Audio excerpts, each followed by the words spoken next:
We're on. The boys are on. The boys are on. The notes are on the screen, Marnie. And we're back, guys. Yeah, I'm sitting down on the podcast ready to record. Same. Good start. Really, really good start here. I can't believe it's the end of round 5 and we're already lacking. Who started better, us or North Melbourne against Geelong? Don't stare at me like that. The lesser of two evils, really. Yeah. Welcome back, everyone, to another episode of Further North. We clearly are a bit stumped on how to start this week's episode. Oh, yeah. But you know what? I actually don't think it's all bad. It's really not all bad. And I'm not just saying that from positive Delulu land like you're so used to me doing. Yes. You and I spoke quite at length yesterday, Josh, after the game. It was a passionate discussion. And we both seem to relatively be on the same page, which is nice. And not all hope is lost, which is also lovely because who wants all hope to be lost when we're only 5 rounds into the year? If you guys want to be convinced North Melbourne is going to be great, this is the podcast you need to listen to all the way until the end of course. We're here to bring the energy, kind of. The NRG. Yes, and look, there's obvious negatives we'll talk about, but, you know, we're not going to go over the same old negatives, which are being a victim of a young team. We've got some positives, some things that I haven't heard people talking about that we'll talk about, and all the regular favourites. Sean Atley Club Champ votes are back. Voice notes, that's fun. We do love a voice note. We love hearing from you guys. Thanks again to everyone who did send their voice memos across.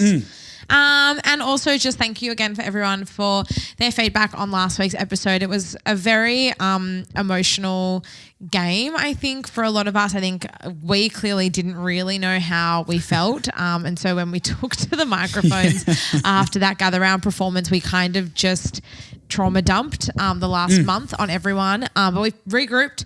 We're feeling a lot better today. We went down to GMHBA Stadium on Sunday and we faced Geelong. Never an easy task in footy. No, the worst road trip in football, if you ask me. Yeah, pretty dreaded. We walked away 75-point losers. However, we feel okay. We feel okay. Yeah, we kind of do feel okay. And it's very weird and hard to compartmentalize because it's probably the most negative the fan base has felt, and I think that's more of a symptom of the week before than this week as a whole. Symptom of the week before or a symptom of the last, 4 years as a North supporter? Just compounding every week. I think so. And I think the thing I'm going to get everyone to please keep in mind this entire episode is we do understand we lost by 75 points. And neither of us are happy about it. No. We also just want to say. But there are things to pick out in this game that I thought were really good from what I think we can build on. And it's not taking away from the result because it baffles me that the performance, I made a comment at halftime on Instagram saying, I feel like it's the best we've played all season, but we're on for a 100-point loss. Yeah. And which was kind of all true. And I'm going to try and explain all of that because people got very angry that I suggested it was maybe our best performance. Not performances the Giants one was, a gutsy performance and Freo's, half of the performance was very good. Yeah. What I'm more talking about is tactically and the way we set up, I think we can build off that performance more than any of the others. Yeah. No, I do agree with you. The final score was Geelong 21-13, 139 to North Melbourne 10-64. Correct. So, yes, we do understand it's a 75-point loss. So please... No one's happy about that. Yeah. No one is happy about that. We're just going to try and explain why we think it's not as bad as you guys might think because we're here to bring the positivity. I think the obvious thing, and I think it's been a lot of discussion, not just in the North, sort of inner North sanctum the last 5 weeks, but kind of the broad discussion now is it's been a really tough draw to open the season. Yeah. We've arguably had the hardest draw. And when you're coming off finishing 17th on the ladder, it's never going to be an easy draw, obviously. No, but not as fun. We played Carlton, GWS and Brisbane, who were 3 of the 4 preliminary finalists from last season. We played Geelong and Geelong, which is probably one of the hardest fixtures, if not the hardest fixture. When look at the form they're in as well. Well, I mean, in any form, but, obviously they've had a red hot start to the year. And then Fremantle, who probably coming into the year, we might have thought we were maybe on par and probably a game that we could win. We obviously beat them over in Perth last season, but they've come out and had an incredible start to the season. They arguably should be undefeated as well. They should have beat Carlton. They probably could have beaten Port Adelaide over the weekend as well. So I don't think that as a fan base we can now. It's hard. I don't want to sit here and play victim because I'm aware that, you know, there are teams who have been in our position who have faced really hard draws to start the year, the following season as well. And you can only really play who you're fixtured against week in, week out, and it's the luck of the draw, pardon the pun. But I don't think we are going to be able to have a real understanding of where we're at as a football club and how and if we have progressed at all from last season. Yeah. This week against Hawthorn is probably the start of a 4 or 5 week block where we're going to have a really good understanding, I think, of where we're at. Yeah, I think most games up until the bye, look, we're not going to say all of them are winnable, but it's ones. Well, yeah, but like, okay. All right, Marnie. You asked the wrong person. Okay. You asked the wrong person. I mean, technically, none of them are winnable for us where we're at. But, you know, there's games coming up which we can win, and we're not playing against probably 5 of what's going to be the top 8. Yeah. You know what I mean? And where we're at as a club, we have to get more realistic of that and then understand the situations we're in, like you said. So, you know, we've come out and we've played some incredibly tough teams on form this year. Even Fremantle looks very, very good. Yeah. We're at the bottom of the ladder, and we need to understand which games we can and can't perform in. We were never going to do anything against Geelong. And I know, you know, you never know. You kind of do. And no, you really never know. Football is a strange game. Not with where we're at, though. It can be for other teams. This is another thing which I know you won't agree with me on this. People say it can turn quickly. Yep, not for us. Not for teams as in the pits as our club has been. And I would love it to turn quickly, but I just don't think I'm kind of over people telling me that because it's been a long time, Marnie, and my eyes twitching because I'm getting upset. It can turn quickly if you live in my brain. But it doesn't mean it will. So we can't keep holding on to that. No, so I know, what I'm saying is, like, we've got, I think, was it Hawthorn, which I think is incredibly winnable. Hawthorn, we've got Adelaide in Tasmania. We've got St Kilda under the roof at Marvel, which I know St Kilda have had a pretty good start to the year, but I feel like they're a bit overrated, but that's just my own personal opinion. Wow. I know, don't tell anyone I said that. I agree. We've got the Suns in Darwin. The Suns, we never really played well against them no matter where they are on the ladder, and they've had a pretty good start to the year, so I'm not sure how that will go. And I'm pretty sure Essendon rounds out that final 5, which, again, you don't know what Essendon side's going to rock up on the day. It also sucks that we don't, like, the Tigers are riddled with injuries right now, and obviously West Coast winning this weekend has hurt a lot. Yeah. And look, good on them, and I would be taking that victory and bragging about it. I'm very, very scared to come into work and hear Big Ant talk to me about West Coast. I think he said they're going to finish 10th to 12th straight after the game, which instantly devalidated anything he told me in that chat. but we love you, Big Ant. We love you, Big Ant. But, you know, I'm really jealous we don't get to play Richmond right now from where they're at. No Taranto, no Lynch, all these sort of we'd guys. rather just beat them at full strength. No, we probably can't beat them at full strength. This run of games coming up is...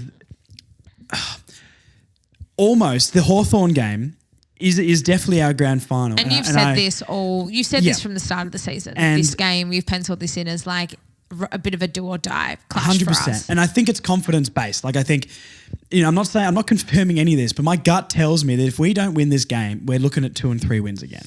And maybe we don't do that. I don't know. Maybe we hit this patch of form and we beat, you know, St Kilda, and then we beat Essendon, and we beat the Gold Coast. You're like, oh, what? But realistically, this club, I don't think they believe they can win. Why would they? If anyone can give me an actual reason why they believe that, I'd love to hear it. We've lost, 24 out of the last 25 or something like that? Yeah, so a lot of games. These are the games that are the biggest that we will play for the next few years. These are the ones that will give us confidence to go against Adelaide, who've had a great win on the weekend. Yeah. But that will give us the belief. That's how big this game is. And this run, you're right, is going to be the telltale on where we are at as a club, because, you know, other fans might think that this is, you know, oh, you're making excuses, whatnot. It's not. We played really hard opposition for a really bad team, and now we're going up against teams that are closer to our level. Yeah. So that's where the proof is going to be. It might absolutely rip my heart out, Marty. If we lose to the Hawks, I'm going to be, I don't know, maybe we just don't podcast, because I'm going to be so upset. We will podcast, We'll podcast, guys, don't worry. But it might just be me crying in the corner over there, Marty. And me just being like, it's all good, guys. We're going to win next week. You guys want to talk about the 2014 elimination final? No one wants to talk about that anymore. I actually think we'll be good. Everyone knows. Yeah, I know you do, man. I bet Everyone you knows do. that's what I think. Look, I think that things are starting to come together, and I know you'll talk about this in your next point because you had a few strong points at halftime that a lot of people disagreed with, which we'll go into. I actually think the more into this, like I think the more we play as a group, and I've said this before, I think the more we gel as a 23, and naturally there's going to be ins and outs. I said this on last week's episode, but I actually think our confidence, weirdly enough, despite the results, should actually be growing because I think we're starting to show signs that things are sort of starting to piece together. And then we saw Charlie Comben's performance against Brisbane in Gather Round was outstanding. He was really, really good again on the weekend. Harry Sheezel is literally unstoppable. He's phenomenal. He will probably go on and win our best and fairest again this season. He might do it for the next 15 years. Literally the way he's going. Has he got 6 more years? He might get 7 best and fairest. Look, I'm not complaining. Big Harry fan. No. Big Harry fan over here. No, of course.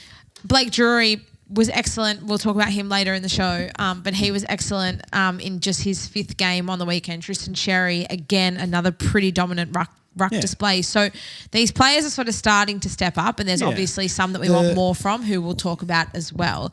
But I actually think that the more we start to play together as a group, I think the confidence should actually be growing week by week. When you go through a lot of the names though, like the Tom Powell is one of our more seasoned players and he just played his 50th. Well, Nick Larkey plays his 100th game against Hawthorn this week. Big Sue. He's our 5th most experienced. Yeah, and I think our 5th oldest on the list. It's pretty wild, especially like the defense when you go through, like what's Chom played? Like 11 games, 12 games ever? Games. Probably more. Apologies, Chom. Yeah. Biggie played his 2nd game ever down in the back. Like there's so little experience. The thing we'll talk about though, I don't think necessarily that the individuals are the problem. The one problem with the talent-wise, definitely, and what they bring, not the one problem with the individuals is the skill errors. And this is what the amount of times on the weekend that we held possession, and this goes into the next point. The amount of times that we held possession, short chipping, marks, and retained the ball was really, really good. We progressed the ball from our back 50 into the forward 50 as cleanly as I've seen this entire season. We definitely looked to take control. Yeah, the problem was the skill errors still happened. It was just we held the ball for longer before they happened. Yeah. Now, I know that the same result is bad, but going forward, there was a massive change of game plan on the weekend, and I haven't heard many people chatting about it. And when I said this at halftime, that I think this is the best we've played, and people got very mad, that this is what I was meaning, where last season when Jack Zeeble was sort of in defence and he was sort of starting that counter-attack of chip the ball short, maintain possession, chip. We switched the ball more than we've done all season that last game. Yeah. We have more marks. Like, spoiler alert, here we're going to talk about marks. 88 to 129 marks. Yeah, we won 129 marks. It's so 51? Many marks. 41. Yeah, roughly. 41. Roughly. Quick math. It's a lot of marks. Yeah, a lot more. I know that it led to the same issues of turnover and bounce back, but we're playing one of the best teams in the league. And I think going forward, we can build off that. Northball sounds great, but Northball doesn't work. We've seen that. I love the thought of Northball, Marnie. I love Northball. But Northball needs to be used in spurts. We need to control possession, get confidence. We hit as many targets as we've ever done in like 3 seasons on the weekend. Yeah. And once again, I know it led to a turnover eventually, but it wasn't the first kick out of defence was a turnover again and again and again. It's the start. It's definitely the start of something, and it's something we can build on as a club. Because coming out of defence, we can't play Northball coming out of defence. Because the difference for us and Geelong is, yes, we had we had way more marks generally in the game, but Geelong had 22 marks inside 50 to our 11. Yes. So that's, our execution, which has been an age-old issue, and everyone's tired of us banging on about it because we all talk about it. 35% inside 50 efficiency. There's still those same issues, but, I think that it's something that we can sort of start to build on. That's what I think that, you can sort of start to piece. But that's what I'm saying is like together. it's the first time I've seen something where we've had a little bit of control that we can build off. Yeah. We can't build off chaos, and that's what Northball is. Once we have the players to be able to execute Northball, great. But like hold possession, control. Don't let them just flood against us and just overwhelm us. And then when we get one overlap handball, Northball's on. Then we go bang. When our general defence as a team and pressure as a team, we can start to sort of lift that intensity and we can force teams to turn the ball over more. That's when we can catch them with Northball on the spread. But I think part of that as well, and there's been a lot of discussion, I'm sort of jumping off a little bit, but I'll come back to like the next point here. With a game plan that we used yesterday, it was definitely more of a team focus. Yes. And a team structure. Which we got called out on through the week as well after Brisbane. Yeah, which is something we sort of lacked, and it was a lot more pressure on the individuals. There's been a lot of discussion, particularly after yesterday's game around, Zurha, there's already been discussion about his future at North, but there started to be a few rumours around LDU's future as well. He looks disinterested. He maybe doesn't look so engaged. And that's obviously something we'll have to address at the end of the year, and if he decides he wants to leave the club, that's, I don't know anything either. This is just something that I've picked up on. I think his contract's up at the end of next year. Who knows? Whenever his contract's up, people think that maybe he's starting to look around. But we'll cross that bridge if and when it comes, right? I think we can match both players, though, like we could Mackay. I know it rarely happens, but we can match both players. Think that we want to be in a position where Richmond was at sort of in that 2017 to 2020 period where our structure is so solid that any player can come in and out of that side and we can still do damage and we can still win games because our structure and our foundation is so strong. So I think if we lean into yesterday's performance and we can sort of start to build on that, I think that we'll be better off. It's sort of future-proofing us a little bit. I think we'll be better off. Someone who came in yesterday against Geelong and just sort of seamlessly fit in was Biggie New, and he wasn't even selected initially when the teams were announced on Thursday. Callan Dawson rolled his ankle at training on Friday, so Biggie got a late call up. Yeah. And I think he was so impressive. Yeah, I agree. I mean, look, and obviously elephant in the room, he did have a couple of pretty bad turnovers exiting the 50, but other than that, I thought he was really good. He was really good. His second game, first game for North. Yeah. And he's not someone I expected to have. Like, I didn't think that he would come in and have an impact straight away the way he did. Well, mate, I'm not going to say I told you so, but I did say that Biggie should start in round one, and for this exact reason. Guys, Josh has finally proved me wrong on something, and now he's never going to let me forget it. Every single week, Marnie, you know that. Now, I'm going to call these out when I can because people roast me enough, so I may as well take these when I can. You're taking it out of me. I always like the look of Biggie because he's got raw elements that we need. He can mark the ball. He's got clean hands. Yep. He's athletic. The amount of times he was jumping over the top of packs and the spoils. The spoils were fantastic. Yep. Took some great marks. I know he had those two howlers coming out of the fence. His second game in AFL football. Yeah. Other than that, his disposal was pretty clean. He was very willing to switch as well. Yeah. Him and Chom both kicking out of the back line. Especially Chom. Chom was fantastic. He looked so good again. I can't. I'm so proud of him, honestly. Yeah, I love that guy. I love him. Chom, seriously, mate, we love you. We love you. He knows that, though. He does know that. Yeah, he was fantastic. Like a really good backup performance. Luke McDonald, is someone you wanted to chat about a little bit, or you were talking to me about as well. The dude gets roasted so much, and he's a scapegoat. He is 100% a scapegoat. We're not saying he's amazing. Is he Luke McDonald from a few years ago who was playing really well with better players around him? No. He's serviceable, and he was far from our worst yesterday. He gives actual effort. Leadership. His leadership is his effort and his desire to win the ball. And he's always going to tackle, and he's always going to chase and be aggressive. Sometimes is he good enough? No, but that's everyone in our team right now. Look, I think the issue with Luke McDonald, and again, we're jumping around a little bit, but I think the issue with Luke McDonald is while he was good, he was solid yesterday, I'll use that word, he probably still wouldn't get a game at another club. So I don't know if I agree with that. I just don't I don't think he would. No, he'd get into the Hawks, he'd get into West Coast. I don't think he would. And to be honest with you, if Goda and or Miller Bergman were maybe not Miller Bergman hasn't proven everything. I think Goda, yes. I think one of them would probably be playing ahead of McDonald, to be honest with you. Well, I think McDonald's playing. I mean, look, we're going to a lot of individual players, but we're just talking about the back line as a whole. That maybe is a good way to do it. So like Core, as we've talked about, doesn't offer. Would you pick Core or McDonald? McDonald easily. For me, anyway. But they're not. They're not in. No, I know, but say we were shuffling the defense around. If say Bergman or Goda was going to come in, well, I would definitely play McDonald, but I think I would do it. Yes, on form, but also he's definitely stepping up as a leader more so of the two of them. I'm so sad about the fall of Aiden Core. Honestly.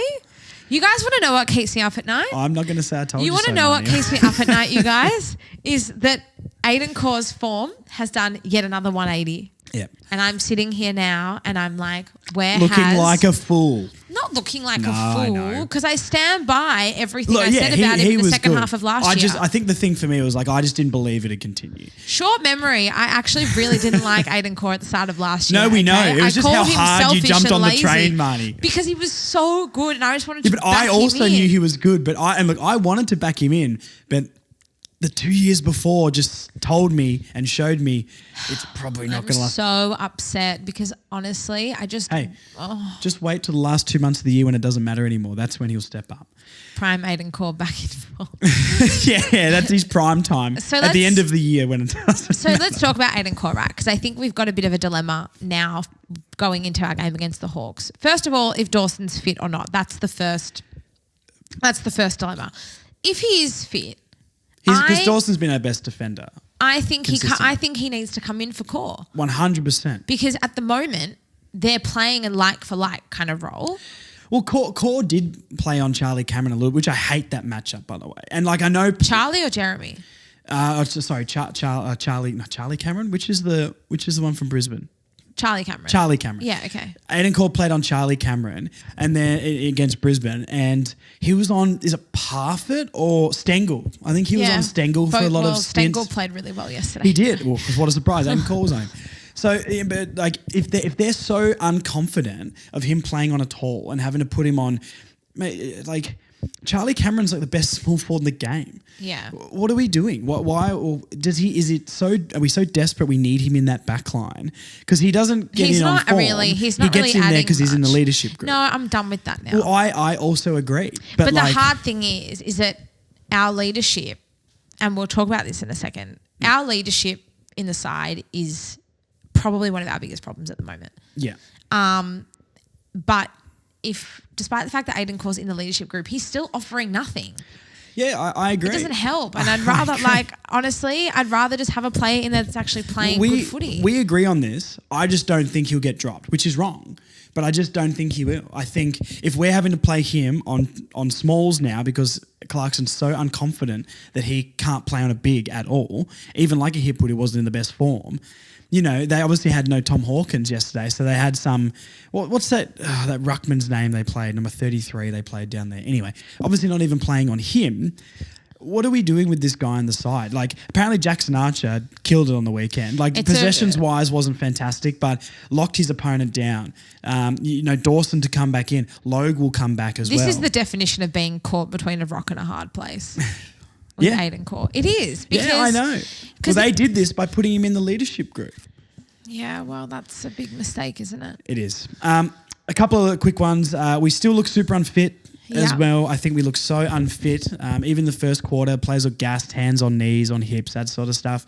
From a preseason that was all about fitness, I think it's pretty disappointing with how they've come back. And we looked pretty cooked pretty quickly. Halfway through the second quarter, we were already hands on knees, as you said. It's big issue. Big issue. We've touched on that before, but that's a big issue. Our midfield strength, once again, we get bullied in the midfield. Yeah. Wardlaw was poor, and we know what I think of George Wardlaw in his future. But maybe he's just George Wardlaw is someone that has got more work rate and a better work ethic than I would anyone never question the man's work rate. No. So maybe he just needs a week in the VFL. Just to recoup a little bit. Yeah, maybe. But, I think it has to be like a learn on the job sort of thing. Someone has to step up in there. And LDU's stats look great, but once again, I think he's been a bit disappointing just from effort and intent. Just looks a bit disengaged. Does look a bit disengaged. At the moment, which is really disappointing. We need to do something about our midfield with Grunt. If that's put Hugh Greenwood in there. Wasn't great on the weekend, but you'd be stoked.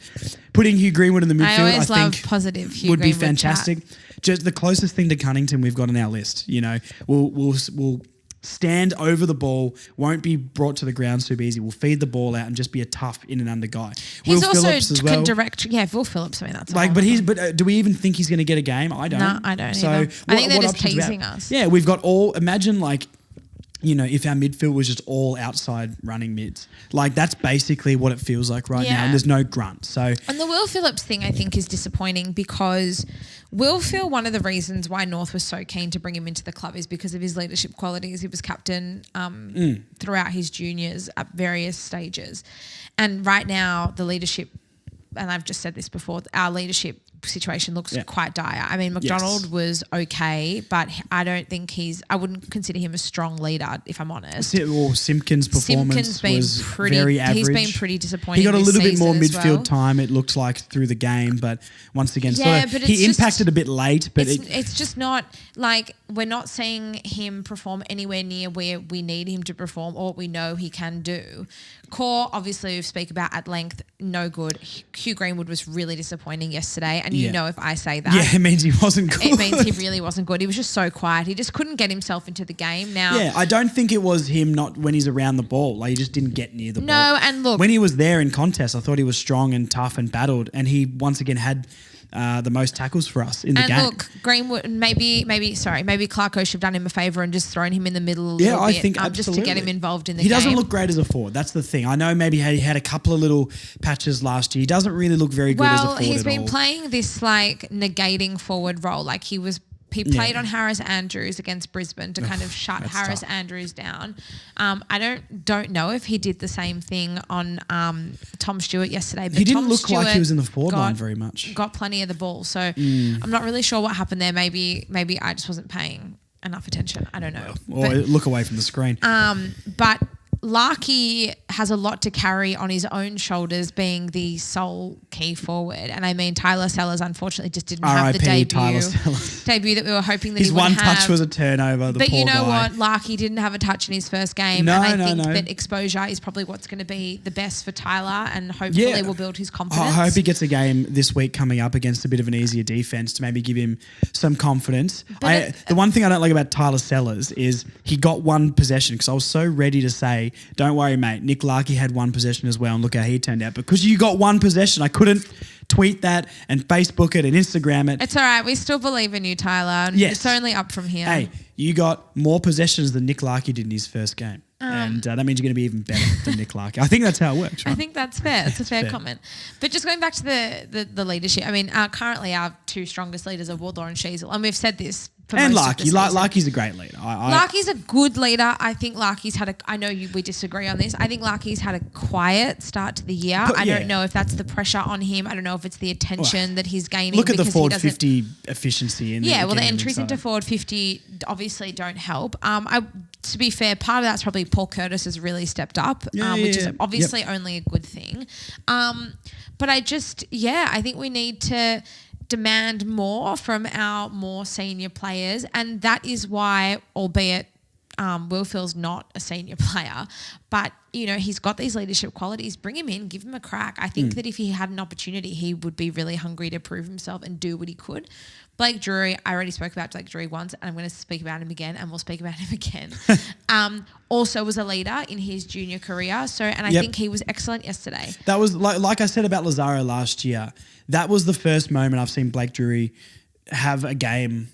Because I didn't think he was very good last year at all. I thought he's very, very underwhelming for all the games he played last year.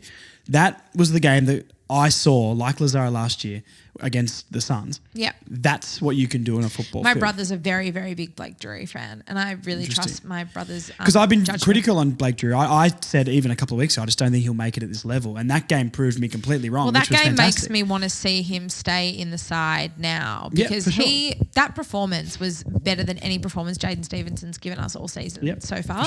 And that's a like-for-like replacement. So at this stage, as long as he keeps performing and if he can back up his performance next week, I'd be more than happy to see him in there and keep him in there for sure. Well, we'll talk about some individual players in a second, or we'll go to that now because we've already probably talked about half of them. Wait, we'll stop talking about it because we want to hear from you guys. That is true. Thanks again to everyone who sent their voice memo in. We include voice memos every single week now on the Further North pod. So after every game, feel free to email us your voice memos, 10 to 15 seconds of your very, very best. Bring the energy. To furthernorthpod@gmail.com. So we'll hand it over to you guys for now and we'll be back to talk about individual players in a sec. Energy! Energy! Go North! Bottom of the ladder. Woohoo! Harry Sheez punching the ground in the goal square after trying to stop 3 Geelong players by himself is pretty much sums up where we are. And Simpkin and McDonald should not be captain. Spuds. Didn't even watch the game yesterday. Wasn't surprised with the result. Just get down to Marvel, 4 p.m. on Sunday to watch the Spoon Bowl between us and Hawthorn. Go North.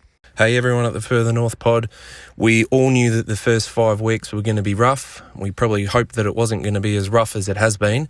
But over the next few weeks in between now and the bye, that's where we find out where we're at as a club.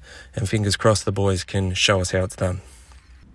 At the end of the day, we're a very young team. We're the youngest by far in the league. It will turn. The rebuild only started last year.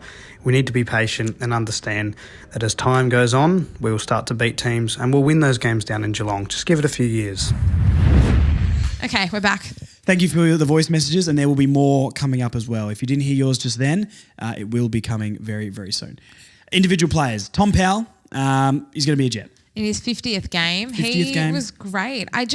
One thing I do love about Tom Powell is he does give 100% at every contest and he goes hard at every ball. It's been our best mid this year. Super clean, also picking it up off the deck a few times. I noticed that yesterday. I think that what he's been able to do so far this season has been so impressive. And at the start of the season, I thought that Lazaro and Phillips were ahead of him, but he's completely done a 180. Yep, for sure. And for me now, he's well and truly, and I said this last week as well, he's well and truly at the front of that pack. No, absolutely. Continuously turning up in games. And look, maybe it wasn't an outstanding game or had the impact that maybe he's had, earlier in the season, but still our best midfielder on the day and a very solid contributor. 100%. Talk about Harry Sheez or Marnie, please. Honestly, we just need a team of 23 Harry Sheezels. Can we get a 200 centimetre Harry Sheezel? You know what's interesting about Sheez, right? So he had, 38 touches or something yesterday? 80-something percent disposal Just efficiency. ridiculous. But it's just like the fact that this conversation this week is like, oh my God, he's incredible. When last week he probably had 30 touches and, just went about his business. What are you doing, Harry? 30 touches, mate. That's pathetic. It's actually insane. I don't think people understand how incredible and how incredibly talented this guy is.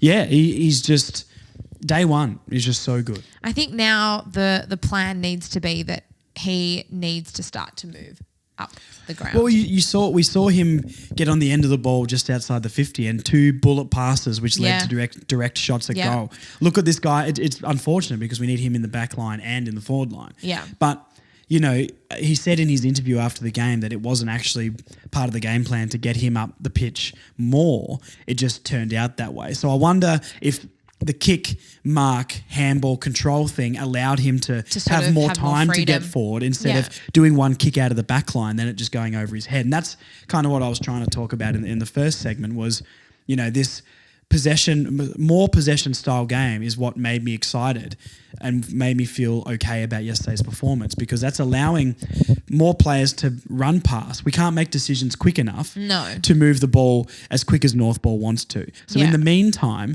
we hold possession a bit more and we transition the ball forward. Keep the footy in our hands a little bit more. Yeah, and that gave Sheez the time to be able to push forward because it doesn't get turned over within 10 seconds. And the good news as well that came out of the game, obviously Colby McKercher was subbed off pretty early on and went to hospital. Yeah, no broken ribs. No broken ribs. So that's great news and hopefully we'll see him back out there sooner rather than later. With him in the back line, I think it does allow Sheezel to free up and kind of move forward a little bit. And then hopefully, potentially with a Jackson Archer coming in, then also it gives Sheez, that freedom to kind of push up a little bit. So it'll be interesting to see how the team looks this week and if he does spend more time up forward. Yeah, that would be interesting because I was trying to think of some changes before and I feel like there's not probably heaps of names. There's more names that need to come in that need to go out this week. Because I do think as much as we grilled Aiden Core before, I think it probably was his best game for the season. He did, well, I'm not saying it was great, but I'm saying it was. He took a decent intercept mark and his stats, I guess, look okay. But once again, I'm just not sure he's right. I feel like we can get other players I just think to do that. I just don't think that dropping Biggie after his performance yesterday. No, we did say is a the same thing smart about idea. Toby Pink though. But I think Biggie's performance was better than maybe any of Toby Pink's. I don't think Toby Pink was like awful. I didn't like his first game. I know thought it was harsh, but Toby Pink had a few solid games, whereas I think Biggie stood out more. stood out. Yes. Yeah, for sure. He had more of an 100%. impact. And it kind of, and also now that Combin's there, they kind of work really well together hand in hand, I think, because I think so because like they were both the first quarter, like Chom took 3 intercept marks in the first quarter. Yeah. And Biggie took a nice one as well, which gave us the ball under control to be able to move the ball a little bit more. It shows how massive intercept marking is. I just think the dynamic of that, because obviously Chom came in for Toby Pink, so I think the dynamic now in the backline they kind of seem to be working really well together. And I think once we get Chom, Dawson and Logue, then we can start to build off something in that backline. But Luke McDonald, I guess we've talked about him. Spoken about I thought his him. game was pretty good and Definitely battled not all our day. worst. And yeah, like we said before, I'm just sick of people. I think people use him as a scapegoat. I agree. And like I said, do I think that he would get? I personally don't think he would get a game in another team. I know you obviously disagree with that. He would get in but somewhere. Right now, for where our team is at, who's available, and the personnel available to us, he's got to stay in. I agree. He's not in there. Hasn't done anything wrong this season, and No, as exactly. he tore a game apart, but that's never been him. So No, so he's doing what he needs to do. You know, he's a player that's gonna, you know, his disposal was awful the last 2 years, but who's he kicking to?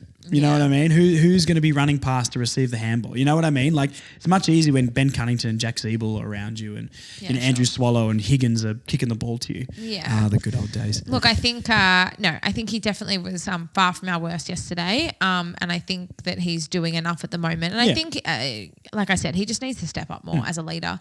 No, I agree with that. If anything, Yeah. that's his contribution. We've spoken a lot about Blake Drury. Couple of goals, showed some nice signs. He did well pushing outside the 50 to get some marks. His decision making, maybe kicking into the 50. I mean, the whole team's decision making kicking into the 50 is awful. But you know, if we got a lot of Dersma did this a lot as well. Eddie Ford did this a lot.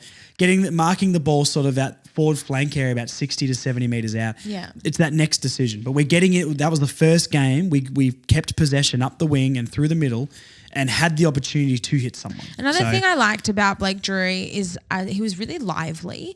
And I think for a while I've felt like we've been really stagnant as a team. If we've got, if someone's got the ball coming out of halfback, no one's running. Kick it long. No one's running. No one's trying to create an option. No one's trying to move into space. Where I felt like Blake Drury was sort of on the move quite a bit. Well, that's what I liked the most about yesterday's. We weren't just blazing it away all the time. We were actually slowing it down, switching and hitting and that's targets. a work rate thing for the team overall. So no, I thought he was he had a really, really nice return in his first game for the season, and I'd be keen to see if he can back it up next week. Yeah. Chom and Biggie partnership, we've talked about that sort of already. That it just shows the control we can gain from having intercepting players. Yeah. I think Dawson, it'd be interesting to see Chom on a guy like a Hawkins. He didn't get that chance. He said to us, he's the one he's probably the most scared of playing on. And I was going to message him and be like, mate, this is what you talked about on the live show.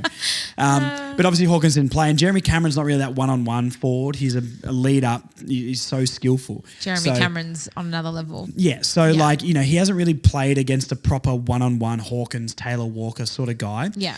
But I'd probably put Callan Dawson in that role with Chom or Biggie floating across those sort of players at the moment. So look, it's building a decent partnership, and I never thought this season we'd be saying, do we pick Chom, Biggie, Dawson, Logue when he comes back? Imagine at the start of the year we thought we'd have defensive options. Are any of them amazing?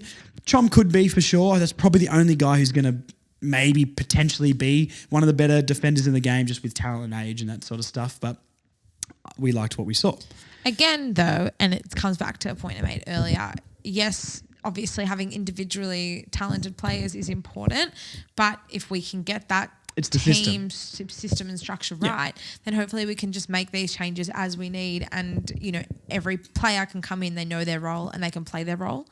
So it is, but I think it's a good discussion to have as well. It shows that we do have some depth, and there are players who will start to make a case for themselves in the VFL, and considering where we're at as a football club, I think we actually really need that at the moment. Yeah. Nick Larkey consistently is getting edged out of contests. He's taken, and I can't remember the listener's name. There's a listener who messaged today and gave me some Nick Larkey stats. He's taken 1 contested mark for the year. Not that that's ever been his game, but he needs to do, and I think it was against Geelong. He took a decent contested mark against Geelong, I'm pretty sure, in the first half. I don't know what's going on where he consistently is getting nudged out and pushed under the ball legally as well. Like a nudge or just getting bodied out of the contest is fine. He's not getting pushed in the back. So there's something where he's just getting pushed under the ball all the time. Hold your ground and don't run and jump at the ball so soon. If you're always overrunning it, then you should be able to adjust to that. You're a star, Nick Larkey, and I love the leadership and the way he speaks. If there was anyone in this club that I would want to speak about his love for the club, where we're going and how he feels, it's him. Yeah. Great leader. And he has kicked goals as well. You know what I mean? Like he did kick 2 with like 5 touches, and that's kind of all he's got to do at the moment. You know what I mean? If he gets 10 touches and you'll kick 7. You know what I mean? So look, I'm not saying he's bad or anything like that because Nick Larkey's a star. Not bad. But like he just consistently gets edged under the ball and he needs to find a way to fix that. Sorry, you go. Do you want to go to the next one or not? Do you think he's playing for free kicks? I think everyone in the AFL plays for free kicks more these days because you can see on the ground it's becoming slowly more and more like the EPL. But I think that's just a generational thing. I think when soccer and basketball are getting watched by young kids more, you get taught to play for free kicks a little bit more. Yeah, but like think about his game, right? Like he does get manhandled a lot and he has been manhandled in the past, and so part of me just kind of and he's rewarded maybe not often as he should be. His second goal was a free kick, which was probably questionable. You know, it's sort of one of those things where I'm like, the delivery to him sucks bad. And we know that, but he doesn't look the same as he looked last year, and the delivery was sucky last year too. Yeah, and I'm just sort of like, how much of this is poor delivery and how much of this is you also like you are the man. You demand where the ball needs to go. You dictate how the play needs to go. You lead into the open space. Like there needs to be a bit more synergy. And like he's played with guys like LDU in the past. He's played with Powell, you know, he's played with Simpkin. Like these are the guys that are for the most part delivering the ball into the forward 50.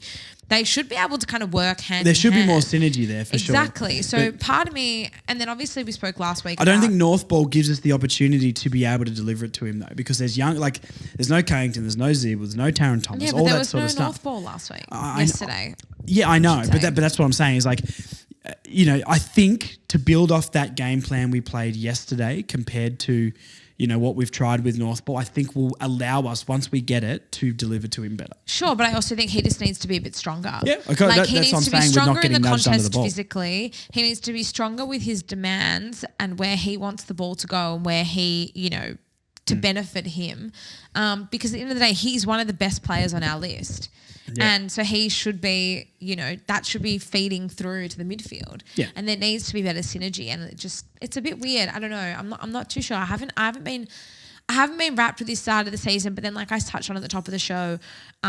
Let's see where he is in the next 5-6 weeks of football when we come up against some slightly lesser defenses. Yeah, and also maybe the even spread with Eddie Ford and Paul Curtis in particular getting involved it's better for us long term. Yeah, and if Sellers can step up to even be a little threat, that's going to help him. I think so he will. much. I think he will. I think he'll find his feet. It just is, are we going to be patient enough to persist with him for a few weeks until he finds his groove? That's another question. Bailey Scott's performance was diabolical. I'll let for you me. talk. I hated everything about his performance, dear. and his stats and numbers suggest he had a good game. No. If anyone watched that game, he was the worst on the park by a mile. The amount of times that guy kicked the ball out of defence, it was like this happened against Brisbane as well, exactly the same thing. Yeah. It's like the opposition was leading for him out of our back 50 and he just kicked it straight to their chest. There was so many times he looked inboard with a little kick and he'd missed the target by 3 or 4 metres. I think if he got dropped, I wouldn't be unhappy this week. Why is he still playing in the back line? No idea. He's shocking in the back line. I've got to say, Darcy Tucker was actually not bad yesterday. No, that look, didn't influence the game at all, but that was his best game. And Dylan Stevens still, again, wasn't much. He was a little bit better. When he was around the ball, he was lively, but once again, not getting the ball enough. Out of that group, Scott underwhelming though. Scott is still our best wingman. I agree he's our best, but he was, I would rather, like, He was our worst yesterday out of all of those. Okay. And his stats don't suggest that, but if you watch the game, you will know. I don't think they'll drop him. No, I don't think they'll drop him either. But his second half redeemed himself a bit. That was one of the worst first half of football I've seen from a player. It's just going to cost us, like especially in the first quarter and a half. Yeah. I actually felt like we were playing okay football. But he made these turnovers like off the back line and on the wing as well. And that's so frustrating because, you know, we were speaking during the game and I said to you, it's so weird because halfway through the second quarter, I actually felt so okay with where we were at. Yeah. And I was actually pretty happy with how we were playing. And then you look at the scoreboard and we're already like 7 or 8 goals down. Yeah, it didn't feel... And it's stupid turnovers like that. Just absolutely kill us. Yeah, and so he needs to be so much better. It's 2 weeks in a row he's been like that.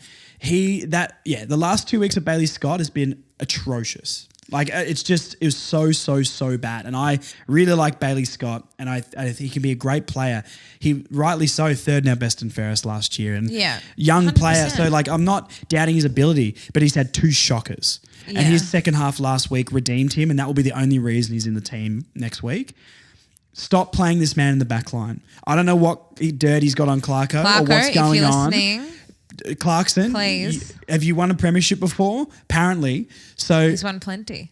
Move him because he's bad back there. He's really bad. He's so bad under pressure in that back line. Like he'll turn it over, he'll get tackled. He needs the ball running from the wing into the forward 50. That's where he's shone for his whole career. So I don't understand. This is like putting Jaden Stevenson in the back pocket stuff. That's how I feel about it. Well, again, maybe with Jackson, I mean, I don't know, I'm putting a lot of pressure on Jackson Archer, but maybe if they do value his performance in the VFL really, really well over the weekend. You got Fisher down there and you got Sheez down there. Why do we Fisher's need... also had a pretty underwhelming start to the year. I think he's been fine. I think it's an adjustment coming from a team that you have good players around you to going to a team you have bad players around you, and you need to learn how to do with those. I don't think he's made any massive grave errors, really. I know Carlton did that switch where it didn't work at all, but, you know, not droppable at all. And he racks up the ball, and I guess it's like Bailey Scott. No, but there's a big difference between being droppable and having an impact, and I want players that are having an impact. Yeah, for sure. Well, I think Zach Fisher's been like Darcy Tucker's last game. I think he's been there. That you know what I mean? Say much just Darcy Tucker's last game. Zach Fisher's been way better than Darcy Tucker this season. Yeah, I think so, but I don't think I don't like the hype that followed him when he came from Carlton. Yeah, I haven't seen any of that yet. But that's the hype of Northball, is like, oh my God, and Northball sucks. Like it does. Northball doesn't suck. It does suck. Look at the losses we've had. We don't have the players to play Northball. We get excited before every single season to be like, oh my God, Zach Fisher, Dylan Stevens could change it. I'm the same. Yeah. Northball, look how quick we beat Collingwood in the preseason. It comes back to a point I made last week. Like we just want something to believe in. Yeah, 100%. But it's like, you know, I don't blame Zach. There's a difference. Zach Fisher and Bailey Scott, let's compare those, right? They're playing a similar position. Yeah. Their numbers look great. Zach Fisher doesn't negatively, go against this team. But what Bailey Scott's done the last 2 weeks has cost us. Yeah. That's the difference. That's a fair assessment. I mean? Yeah. So sure. They can both be really, really good. But Zach Fisher has proven he can play down there more. I don't understand why we need McKercher, Bailey, Sheez, Fisher, all these guys, all these attacking small players in our backline. It's rubbish. And it doesn't surprise me at all that we have like McDonald back and Biggie plays better and Chom goes back in there for some actual defense. We start to, as a system, look better. I know we gave up as many points as we did, but that performance gave me more confidence to build off. So look, I'm kind of ranting now. No, I get it. And I think you know what I mean? I think the idea is that we do have these, these handful of key defenders, but then we do, because we want to be stronger on the attack, and that's sort of that was sort of the narrative coming into this season. So the idea for me in the long term is we've got these attacking players coming off halfback, like you've got Sheez, like you've got Fish, like you've got Bailey Scott, hypothetically, whatever. Yeah. But then across the board, and this is where we're falling down, is across the board our defense is really poor. Yeah, but I honestly think the defense around the midfield has been worse than the defense in the back line. Yeah. Especially the last 2 weeks. Look at the intercept marks we've taken the last couple of weeks with Chom, Biggie, those guys down there. We look better with McDonald in the back ball line. is transitioned, especially when we turn it over in our forward 50. The ball is transitioned so easily from one end to the other, and it's not necessarily done. Yeah, it's done quickly and cleanly, but it's mainly because the opposition just have so many, it's so wholly up. Yeah, I agree, and I know I know for a lot of people it's not going to make sense, and I'm sure they're going to be typing awful messages to me already. But like the last 2 weeks, defensively, I think the structure's been better, but we've copped the 2 biggest losses of the season. Hopefully the only ones of the season like that. Well, but because hopefully people can understand what I'm trying to say. Well, there's only so there. much an individual can do. I mean, we sat here at the end of the game against Brisbane and said that Charlie Comben was our best player, yet we got belted by 17 points. We're sitting here again and we're saying Chom that and Biggie. Charlie in particular was one of our best Yeah, again yesterday. absolutely was. But it's only so much that one person can do. Yeah, if it wasn't coming in, so this is where my biggest flaw for North Melbourne is our midfield right now, which is so concerning because that's meant to be our best area. Yeah. Not attacking wise, our midfield attack is good enough. Defensively, our midfield is pathetic. No one wants to tackle. We can't stop it from getting out of there at all. Another stat, and I'm not blaming Tristan Jerry at all. I think he's had a really good year. He's had a great year. But the hit outs, 41 to 28 hit outs, and we lost the clearances 31 to 38. So he's not getting it to the So advantage he's yet. winning the hit outs. I think he still needs to be better around the ground. He's improved a lot from last year around the definitely. ground. But I don't remember him taking a contested mark on the weekend. I don't really remember him getting the ball much apart from being in the ruck. Yeah. And we need a ruckman like a Tim English or a Luke Jackson or something, not that archetype, but someone who can take that relieving mark down the wing. So the real problem for the defence for me maybe isn't personnel. I know it's easy to point to look at the lack of experience, and that absolutely has a part to play. It comes back to that team structure. But how quickly our midfield and how unwilling our midfield is to chase and tackle and put pressure on is the biggest reason for me why we're giving up so many points. It's hard to disagree with that. If they could fix it 10, 20%. Yeah. We probably concede 40 points yesterday. Yeah. If we have someone who can tackle, stop the ball, Hugh if Greenwood. Jerry can maybe give us if Jerry can maybe Okay, give guys, us I'm stopping. first use, Yeah. we don't get scored against like that. Yeah. So this is what I'm saying. I liked the control we had. It's more our midfield that's disappointing to me Yeah, than our that back makes line. sense. You know what I mean? The back line's bad. I'm not saying it's not the problem at all. Obviously, but it's a big work of progress across Yeah. the board. I mean, we are incredibly inexperienced. We're sitting at the bottom of the ladder and we've been there for a few years now. So I think as long as we can kind of walk away from these games and just try and take a little bit of positivity and a little bit of improvement. But I think there's big positivity to take from that, from the possession that we held. It still ended in the same result, but I liked the style way more. We just can't execute, mate. We're rubbish. But Yeah, hey, rubbish. I mean, that's been an age-old issue at North. Even when we were good, Yeah, that is true. we still had similar issues like this. But obviously some of these issues have been festering. The last thing I'll say quickly, and maybe this is more for a point we'll make after we go to the next viewer voice chats, is, I think we're a lot further away than people wanted to believe at the start of the year. The whole 2 years away, 3 years away from being in the finals, it's not happening. I don't buy it. Yeah. I disagree with you. I know, and that's fine. We're like 5 to 8 minutes. Like, I don't think where we're at right now, unless something changes within literally before the bye, No, well, I I don't just- think we're making the finals in Clarkson's contract. I don't think we can have this discussion or make a judgment on this until the bye. Absolutely. But my gut feeling right now is that. But I also don't think that's a massive problem. I said to you on the phone when we talked after the game, Paul Roos went into the D's. He didn't win them their flag. He built the foundation for success. And I think Yeah. as long as I would like Clarkson to be more transparent with what's going on, and is this as bad as he thought it was, or is this part of the plan? Are we stable? I'd like to be more transparent. I don't know how you do that without giving things to the media for them to make articles and make up stories with. But if he's here to stabilise us, get us fighting for the finals again, and then he's just burnt out, and not in a dimmer way, just going to backstab the club. But he gets us to a point where we're stable, we're fighting, we're winning, 6 to 10 games a year. And then we get the next coach to come in who's like a Craig McRae, is youthful, innovative, and is going to take us to the next level.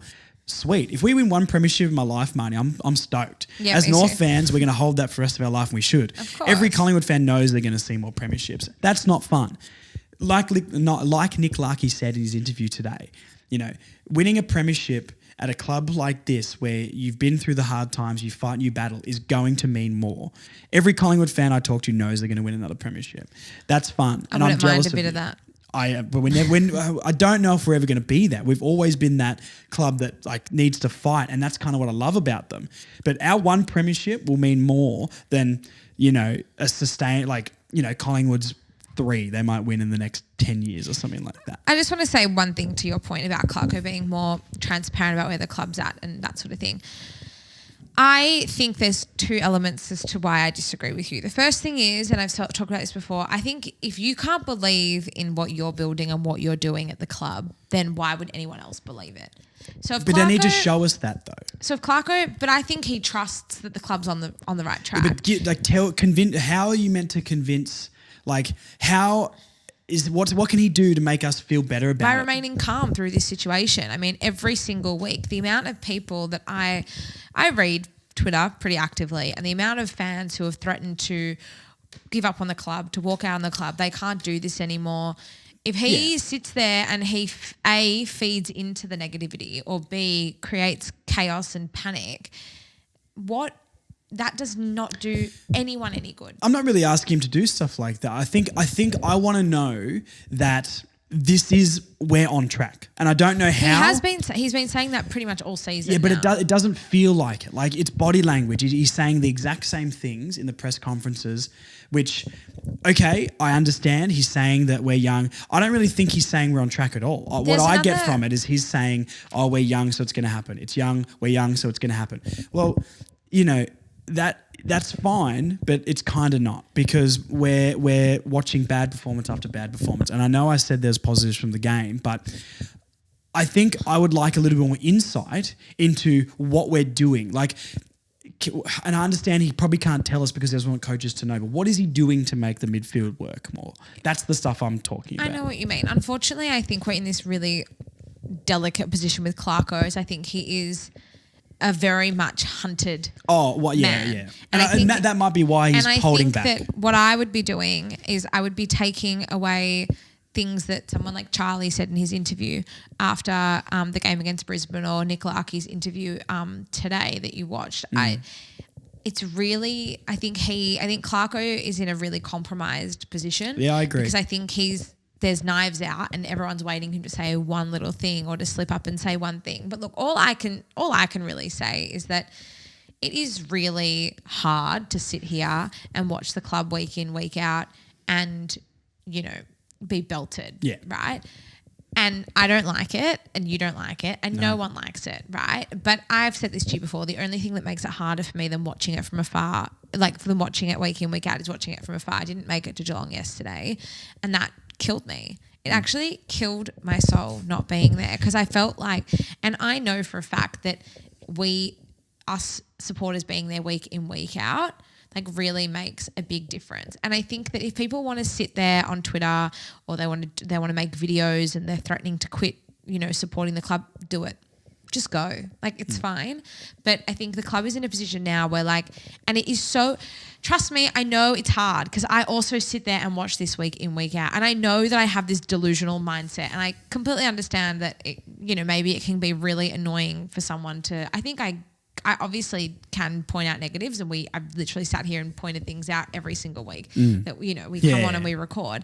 But I think that the more you buy into this now, and the more that you can hype up the club, you can make such a big difference, and then it will make the victories that we do have, because we will win games this year, and we will start to move in an upward trajectory, and we will make our way up the ladder. These things will happen, but you've got to believe they're going to happen. Yeah. And you've got to be willing to commit and be along for every step of the way and every single step of the ride. Yeah, and I think, to touch another point without going on, because we're going to get to the next voice messages. If anyone listening to this was those people who messaged Sonia Hood and abusing her on Twitter, it's really disappointing. Just go now and just go and join the Tassie team when they jump in, or go follow the Gold Coast or a rubbish club like that. Honestly,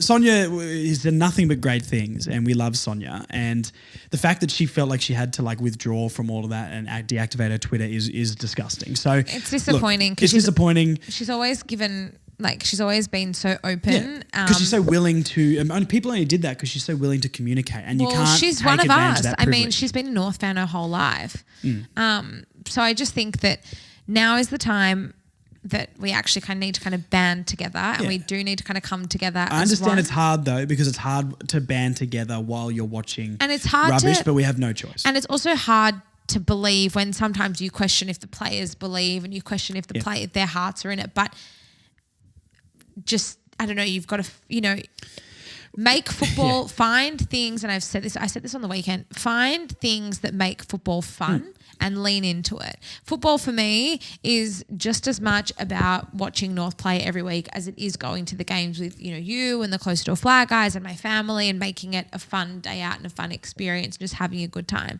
So just do that. If you can't find positivity or fun in what you're watching week in, week out, then look for other ways to make football a pleasant experience, because if you look hard enough and if you make it a fun place to be, it can actually be a really, really great sort of relief on the week. Yeah.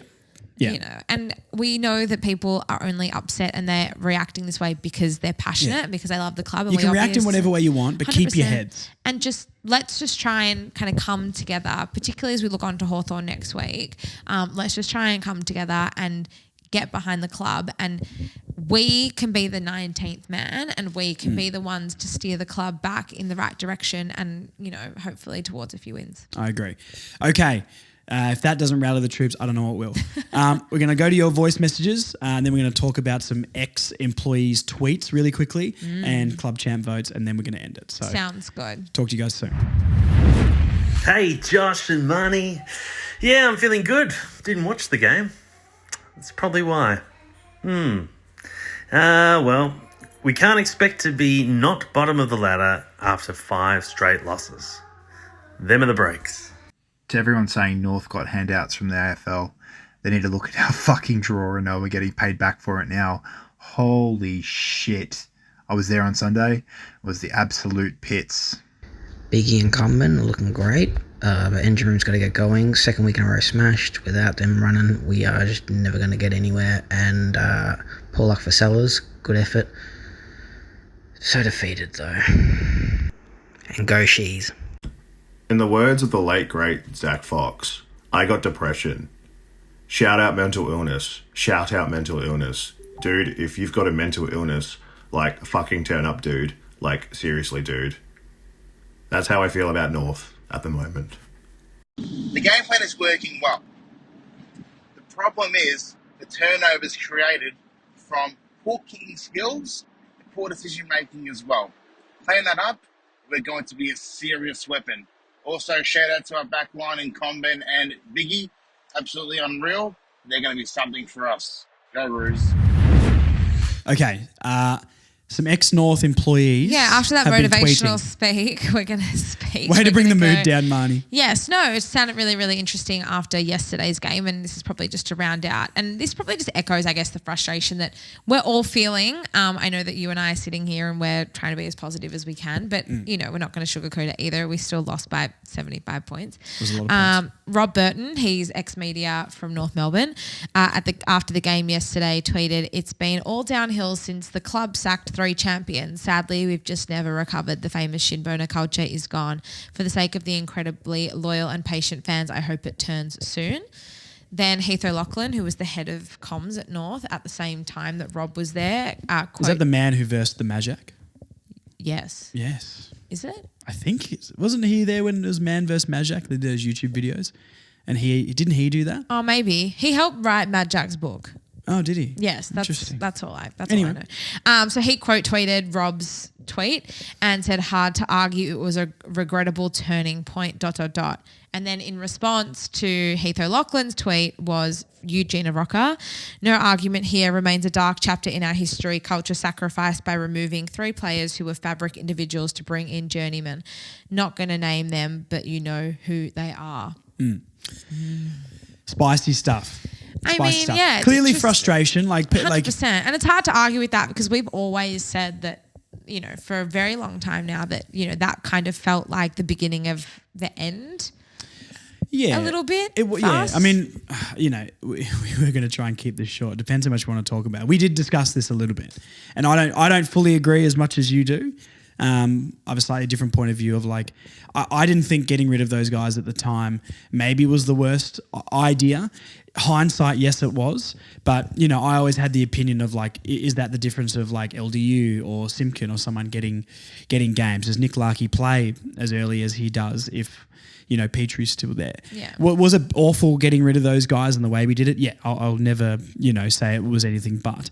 And has that had a big part to play in why we've downfallen a lot? Yes, but I think it is a little bit easy to say that it's because of that why the club is bad. There's been so many bad drafting decisions. You know, Before Benamafio and after. Yeah, Benamafio was apparently a shambles, a bloke who didn't know anything about football, tried to run in a different way. You know, taking the easy way out of employing Reece Shaw. You know, instead of actually going and finding a proper coach, we just took the guy who got the new coach bounce and went, oh yeah, we'll just employ him. And obviously David Noble was just an absolute shambles of an appointment. You know what I mean? So there's been so many other factors. Was it the start of a downfall? Well, it was the first domino to fall. It was the first domino, but I don't think that makes the decision of signing Shaw and Noble and, you know, a Mafia and all that sort of stuff and drafting decisions. Like it's a factor, and is it a big factor? Yeah, but I don't think it's fair to say that getting rid of those guys is the sole reason why we are. I think it's the biggest reason. I think with North, you know, we're not this big empire. We're a very small, very family-oriented club. We're a heart and soul club. And the day we decided to, you know, show Boomer and Petrie and Farito and to a lesser extent Del Santo the door is the day they ripped the heart and soul out of a heart and soul football club. And I think that this club, the Shinboner spirit was something that always set North apart. It was this, you know, never say die attitude. It was this, you know, back against the wall, and it was, you know, you get knocked down 8 times and you stand up 9 sort of thing. And I think that the day that we made that decision and the day that decision was made public, was definitely it was the darkest day in the club's history, in my opinion. I just think that everything that we stand for was emulated in those 3 players in particular, and so to basically rip the heart and soul out of what is a heart and soul football club, I think was the biggest mistake we ever could have made. And I think it's very interesting that, you know, these 3, you know, very highly regarded, might I add, ex-staff members at the club, particularly Eugene Aroca. I mean, he was one of the most powerful and one of the best, most powerful figures and one of the best things that ever happened to our club, to come out and sort of agree with what was said around that decision, I think is... Yeah, I mean, I definitely resonate with what they say, and I definitely agree with what they say. And I just hope that, you know, we can look for a way. I don't know if we'll ever be able to rebuild the Shinboner spirit for what it was, but hopefully just try and find a way to bring something like that back into the club and to, like I said, add a bit of heart and soul and add a bit of emotion and, you know, meaning back into the club. Because I do agree with those comments. Yeah, I lightly agree with them. I think that's more people complaining who are probably not liking what we're doing right now. I do agree it was a bad decision. Absolutely, I'm not questioning that whatsoever. But do I think that's the reason why we are where we are? No. Like if Brad Scott actually played young players, you know, and got us and was setting us up while to transition. Like Geelong has while winning premierships. We put everything into those premiership runs. But one thing we did not do is play younger players, and I won't name any names, but I've talked to some people that, some players who at that time couldn't get games. Yeah. You know, and they would have been the players right now. Some of them are late 20s, early 30s. Yeah. And those are the guys that would be on 200 games right now. So, you know, Brad Scott's decision-making was woeful. And I think Brad Scott's the main reason why we are where we are. Well, this decision came from Brad Scott. Yes, and that's why it's a part of it. I just think there's many other factors. I think it's a little bit over-emotional to say that's the reason.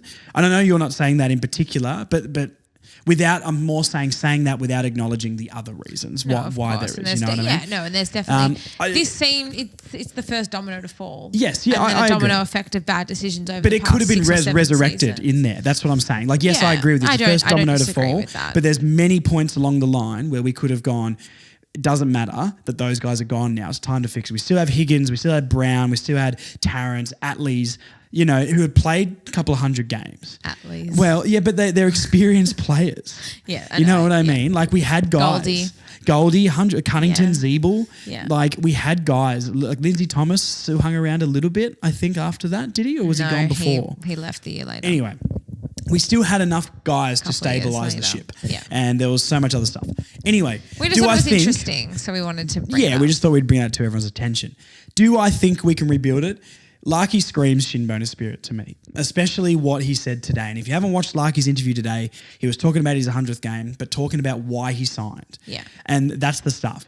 Charlie Comben, his interview last week, showed me he cares. Yeah. And we knew he cares because we've talked to him outside of this and all that sort of stuff. Yeah. Especially you. And we know. Yeah. There's other players like your Zerhas or LDUs that I think you can question right now. Yeah. But are those players going to be here for the next premiership run? Maybe, maybe not. Yeah. But Sheezels, Combins, Larkies, those sort of guys. They're the guys we're building a future on. And it's also getting Clarkson in who's played for this club.